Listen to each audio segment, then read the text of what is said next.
Hi everyone. In this video, I'm going to do a quick recap of section 12.1 and then I'm going to introduce some new work from section 12.2. So in our previous lecture, we introduced the concept of linear regression.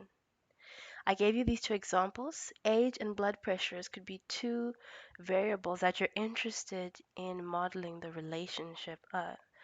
Body fat and hours of fat probably also have a relationship. So what you would do is you'd first plot a graph like this. On the x-axis, you'd have whatever is your independent variable. On your vertical axis, you have whatever is your dependent variable, and then you plot the different points. Your independent variable is also called a predictor variable, and that's pretty much what influences the other variable. So this one is independent of the dependent variable. So for example, age is likely to have an influence on blood pressure. And then your dependent variable is also called your response or outcome variable, and this one is influenced by your independent variable. So your body fat percentage is likely to have a relationship or rather be influenced by the hours of exercise that you have and not vice versa. So usually it's very clear which one's the dependent and which one's the independent variable. Now there are two kinds of relationships that you can have. You can have a deterministic or a probabilistic relationship. When you have a deterministic relationship, if x is known, y is also known completely. So in this example, if I give you any value of x, you know that y is double that value. Similarly, if I give you any value of x and you take the square root, y is the resulting value, and that's how you end up with these points. So it's absolutely clear what the value of y is if I give you any value of x. Now suppose you have a non-deterministic relationship or a probabilistic relationship. You have something that looks like this. If you plotted a straight line, you actually see that none of the points lie on this line perfectly. Actually, let's focus on a few specific points. So if you look at your quiz score, which has a value of 10, then you expect that a student's exam score will be any one of these two values for this data set. So it's not one specific value. If it was like the previous case where we had like y is equal to 2x, then you could have just doubled. But in this case, there's some variation. Similarly, if you focus on, let's say, a quiz score of 20, if you draw a vertical line and you go across to the y-axis, that's your exam score, you actually have two different possibilities. So it doesn't necessarily have to be two, it could be three or four different possibilities. But the point is the fact that you know an x value you can't find the value of y with certainty. So for example, if you take the age of a child to be your x value, then you expect that there's going to be variation in the size of the child's vocabulary. So even though you know that a child has certainly, let's say, is 4 years old or 6 years old, you cannot say for sure what the size of the vocabulary is. Here's another example. It's very similar to the quiz score, exam score one I've just done. So in a nutshell, when you have a non-deterministic relationship, x is known. If x is known, then there is still uncertainty about y. So in other words, for any fixed value of x, y is a random variable. So you can rephrase the objective of regression as being the objective being to find the relationship between two or more variables that have a non-deterministic relationship. If you wanted to model your data, you'd use what's called a linear regression line. In this case specifically, we're going to use a simple linear regression. So it's simple in the fact that there's only one independent variable, because it's possible to have multiple. I'll show you that later. So you only have one independent variable, and it's just a straight line. So that's where you get the linear part of this term here. So simple linear regression is defined as follows. In a nutshell, you can model all your data, so that's all your y values, are equal to this beta 0 plus beta 1x plus some e. That e is actually epsilon. that's spelled EPSILON, epsilon. Um, and it's just measures that deviation from the line. So if you just focused on beta 0 plus beta 1x, that would give you this line, but none of the points lie perfectly on the line. They deviate from the line by a little bit, and we call that epsilon. So in each one, it's going to have its own epsilon 1, epsilon 2, and so on. This line here without that epsilon term is called the true regression line, and then epsilon is just those deviations there. So remember, beta 0 is just your y-intercept. This is from calculus. Beta 1 is called your gradient or your slope, and that just gives you the guaranteed increase in y when x increases by 1 unit. So if you want to pause the video and just simmer on that statement a bit, that's perfectly good idea. And then your epsilon represents your deviation or random error, which is assumed to have a mean of 0 and a variance of sigma squared. And we also assume that they are all independent for any given value of x. And of course, x and y pairs, we're going to assume there are n of them, they're also independent. So that is how you fully define a simple linear regression model. These are the assumptions that need to hold.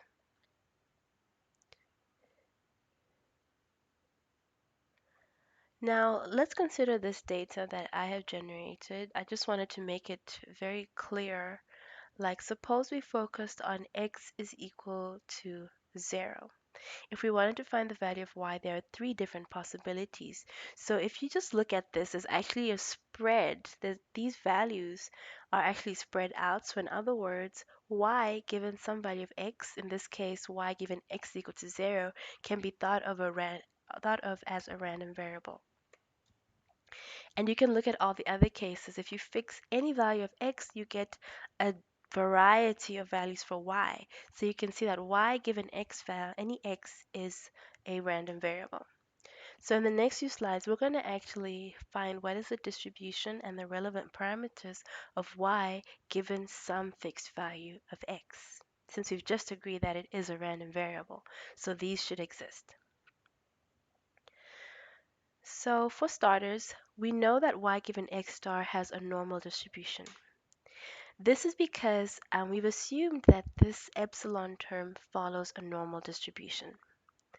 Now, if beta 0 and beta 1 are constant, and we are given a fixed value of x, it's also a constant, so therefore y is equal to a constant plus some normal random variable. So therefore, y given x star is normally distributed. Similarly, the y's are also independent because the ei's are independent. Now we need to find the variance and the mean. So the variance is just sigma squared. We already proved this here. And sigma, remember, represents a typical deviation from the mean. So it's pretty much this measurement here. How much does your data just vary about the regression line? Because the regression line would be somewhere in the middle here, and then your points are spread out about that regression line. And because sigma squared is the same for every single value of x, any one you take, that means that the spread of your data points around the regression line should be more or less constant as you go across the different values of x. And then lastly, to find the expected value of y, we find that it's equal to beta 0 plus beta 1 x star. So I'm using this notation, mu y given x star, so x star is a fixed value. So it's actually these midpoints here of your normal distributions. So remember, the true equation of the regression line is equal to y, is y equal beta 0 plus beta 1x. So that's just that line there. And remember, I told you earlier, this is called the population regression line or the true regression line. We just showed in the previous slide that the expected value of y given some value of x star is just beta 0 plus beta 1 x star. So, in other words, if you look at this equation here, it's exactly the same as this equation given some value of x star. So, it's the true population line with x star given. So, actually now, remember this is this dotted line is your equation here. Now, if I take some x star, for example, x star equal to 1, this is the value here.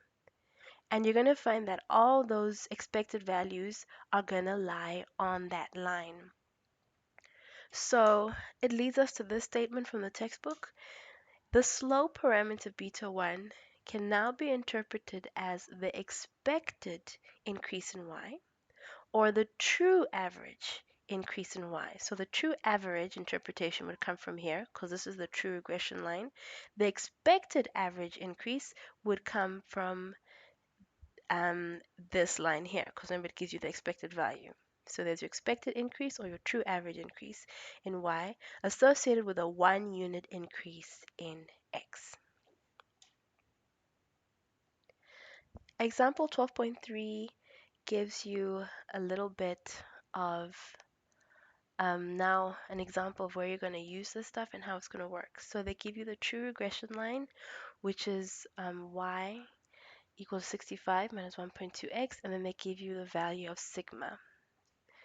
So they've asked you to find the probability that the time to failure that it's greater than 50 given a stress level of 20. So remember, stress level is x and time to failure is y. So under the linear regression model, we know that y given x is this. So I just copied it from here. So the expected value of y given x is beta 0 plus beta 1 x star. So that's 65 minus 1.2x. So that's exactly just this line here.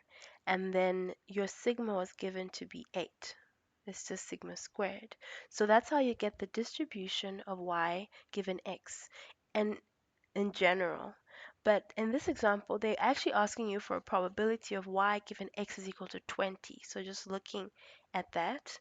So now you know the distribution of y given x equal to 20 follows a normal distribution, and then replace x with 20 in there, and it gives you this final distribution. So now if you want to find the probability that y is greater than 50 when x is equal to 20, I know that I have a normal distribution for y given x. So if I subtract the mean, which is 41, and divide by the standard deviation, which is 8 on both sides, I have a standard normal variable. And then I can find this in the tables and I should get 0.1292. Similarly, suppose that you're given a y1, which is an observation on time to failure made when x is equal to 25. And then y2 is independent of y1, and this observation is made when x is equal to 24. The question is, what is the probability that the difference, y1 minus y2, will be greater than 0? So y given x, remember, has a normal distribution. This is given, you know this, we derived it earlier. So now we need to just find the distribution of y1 minus y2.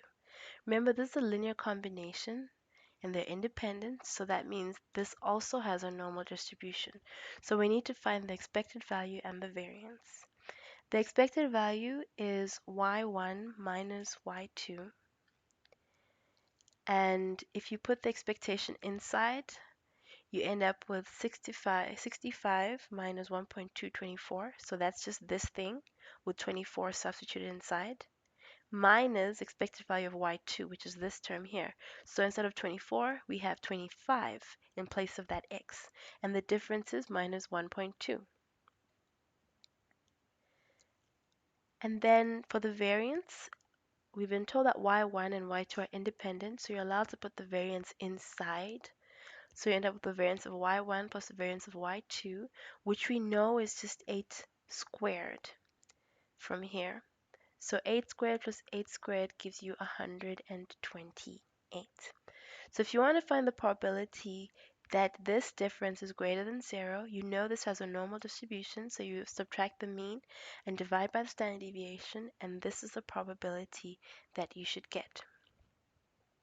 So what this tells us is that even though we expect y to decrease when x increases by 1 unit, the probability that y1 is greater than y2 is 0.4562, which is approximately a half. So let me repeat that in the context of this line. This line tells us that we expect y to decrease. Remember, the slope is negative. So if x increases by 1 unit, we expect y to go down. But we're seeing here that the probability of this happening is the probability of going up by just 1 unit is 0.4562, which is approximately a half. So there's actually a chance that the line will go up and not down, even though the regression line says that it should go down. And lastly,